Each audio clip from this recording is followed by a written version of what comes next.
Bonjour à tous, eh bien nous voilà devant un clapet Ledoux pour un Ledoux numéro 4.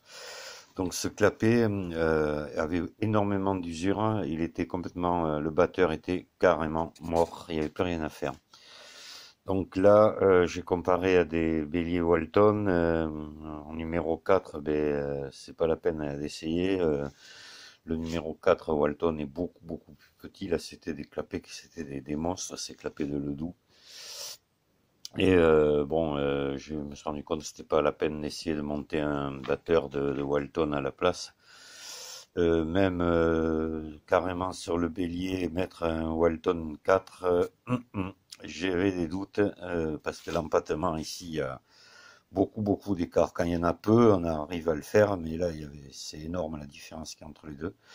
Donc vous allez voir, vous voyez, le clapet est réparé, il y a un batteur neuf dessus. Batteur en inox et avec une portée enfin un joint, si on peut dire, c'est pas un joint, hein, en PA12, hein, c'est-à-dire du polyamide, le plastique le plus solide qui existe. Voilà, donc le plastique rigide, hein, pas souple. Voilà, donc je vais démonter le clapet et vous faire voir comment je m'y suis pris pour le réparer. J'ai réfléchi longuement avant de me lancer et j'ai trouvé une solution. Ça devrait être bon, vous allez voir. Ça pourrait servir à des personnes qui souhaiteraient réparer des clapets comme ça. Donc tout d'abord, on va commencer par le corps du clapet. Voilà, au fond, j'ai rapporté une plaque d'inox. Avant, j'ai mis le clapet sur le tour. J'ai resurfacé le fond du clapet pour qu'il soit parfaitement plat. Et j'ai rapporté une plaque d'inox de 5 mm d'épais que j'ai ici vissé avec 4 vis, vous voyez. Voilà, j'ai donc percé aussi la plaque d'inox, je l'ai taraudée et je l'ai vissé avec une pâte d'étanchéité en dessous, voilà, de la Loctite 577. Voilà. Et pour que ce soit parfaitement étanche. Et ensuite, j'ai retourné, vous voyez, j'ai mis un petit coup de tour sur la portée pour vraiment qu'elle soit très plane par rapport au filetage ici, qu'elle soit perpendiculaire, je veux dire, hein. Voilà, donc sans bouger le corps du clapet du tour, on resurface la plaque et j'ai alésé ici à 16. Voilà, tout l'intérieur ici du guide. Je l'ai alésé à 16. Ensuite, une fois alésé à 16, je l'ai bagué avec du cuivre de 16-14. Voilà, que j'ai brasé à l'étain à l'intérieur. Il est rentré en force, mais en plus je l'ai brasé à l'étain. Donc je me retrouve avec un guide en 14, dans lequel j'ai inséré des paliers polymères comme ça. Voilà, un en haut et un en bas. Et je me retrouve donc avec un guidage de 12. Voilà, parfait. C'est le palier polymère, c'est génial. C'est extrêmement solide. Et voilà donc, ça voilà pour le corps, hein. Donc je me retrouve avec un corps là en bon état qui a été refait. Et voilà pour le batteur que j'ai totalement refait. Voilà, le batteur d'origine était en bronze.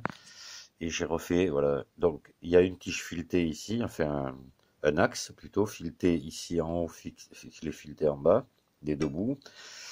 Ici, j'ai fabriqué le disque du batteur en inox de 5, que j'ai percé avec 10 trous de 10 mm. Voilà. Et ces trous après de 10 mm, vous voyez, je lui aurais fait une hélice. C'est-à-dire qu'à la meuleuse droite, avec une fraise, j'ai incliné le perçage des deux côtés, afin que le clapet, lorsqu'il va fonctionner, tourne légèrement à chaque fois qu'il monte. Voilà. Et ici, entre l'écrou ici et le disque, il y a un disque de polyamide PA12 que j'ai tourné aussi, hein. Je fais autour, il faut qu'il soit extrêmement lisse. Voilà, il faut arriver à trouver les bonnes vitesses de rotation pour obtenir quelque chose de bien. C'est pas facile sur le PA12. Mais enfin bon, après on arrive, quand on le pratique un peu, on connaît et on arrive à faire quelque chose de propre, voilà.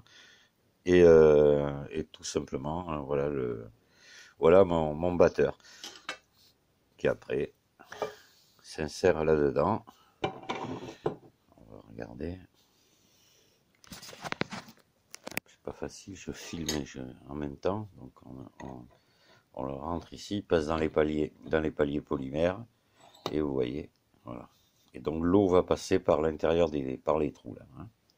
Voilà, j'ai ajusté le mieux du possible autour pour qu'il y ait un minimum d'eau qui passe autour, qu'elle passe surtout à l'intérieur du clapet. Voilà, et ici après, les deux vis ici. Voilà, alors là, la vis, pareil, bon, ben, elle était filetée en 14. Hein. J'ai voulu garder la vis d'origine. Hein. Donc j'ai coupé le haut du clapet de façon qu'il était mort. Vous voyez, il était complètement fichu. Il touchait même ici, vous voyez. Il passait carrément au travers de la portée. Donc j'ai scié la tige et le bout, là, je l'ai vissé dans la vis. Je l'ai brasé à l'étain. Je l'ai mis sur le tour. J'ai repercé à 10-25 et j'ai retaraudé à M12. Voilà. Pour avoir l'écrou d'origine, ce coup-ci en 12. Voilà. Et par-dessus un écrou inox pour faire contre-écrou. Voilà. Voilà comment j'ai réparé ce clapet de choc. Donc, bon, je vais vous dire quelque chose. Et pour les bricoleurs, petits bricoleurs, hein, qui n'ont pas d'outils, c'est pas la peine d'y penser. Parce que travailler l'inox, l'usiner, le percer, oh, pardon. Tout ça, il faut des outils quand même spéciaux. Et les forêts, il faut que ce soit des forêts cobalt. Hein, il faut tourner à des vitesses très très lentes lorsqu'on travaille l'inox bien lubrifié. Pareil autour, hein, ils font des plaquettes, des plaquettes, je crois qu'elles sont cobalt hein, aussi, hein, des plaquettes de tour. Ça, le tournage de l'inox, c'est la bête noire des fraiseurs, hein, parce qu'on bouffe de la plaquette tant qu'on peut. Voilà. Enfin bon, on y arrive. À la preuve, puisque je l'ai fait. Pareil pour les filières, il faut des filières ou filetées autour, ou alors avoir une très bonne filière hein, pour faire ça. Sinon, on la casse, ou on fait pas du bon travail. Voilà, donc il faut avoir, bon, je dis pas qu'un bricoleur puisse pas le faire, hein, mais il faut qu'il soit outillé, puis qu'il ait quand même une bonne connaissance du travail hein, des métaux. Voilà, quand même. Mais là, vous allez vite économiser de l'argent, hein, parce qu'un clapet comme ça, moi je vous dis, c'est au moins 700 €. Hein. Et encore, il faudrait le trouver.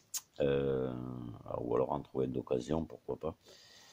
Mais bon, là, il y avait même le corps ici, la portée était bouffée. Hein, donc mettre un batteur neuf, ça n'aurait pas apporté beaucoup de solutions. De plus, c'est le dos, ils sont un peu spéciaux par leur taille. Hein. Je sais pas pourquoi, c'est assez bizarre parce que l'entrée est en 33-42, hein, donc c'est un numéro 4. Et on se retrouvait ici avec une sortie en 50. Ils sont bizarrement faits, ils sont surdimensionnés. Je comprends pas trop l'intérêt. Il y a un énorme passage aussi, vous voyez, où, dans les lumières sont énormes par rapport à un Walton. Hein. Voilà, c'est bon, il est fait pas à peu près, c'est toujours pareil, le même style que les Walton, hein, mais bon, c'est quand même assez différent. Là, on est un peu plus léger. Autant on est beaucoup gigantesque là, au niveau du corps, et que pour le batteur, on est un peu léger, quoi. Voilà. C'est assez curieux. Bon, et ça a fonctionné jusqu'à maintenant. Hein, donc, c'était quand même des machines qui étaient bien faites. Hein. Bon. Mais voilà, bon, la réparation que j'ai réussi à faire, j'espère que là, maintenant, ça va tenir longtemps. Et que le bélier, le doux numéro 4 va pouvoir fonctionner à nouveau pendant pas mal d'années. Voilà, je vous dis au revoir, merci de m'avoir écouté, à très bientôt.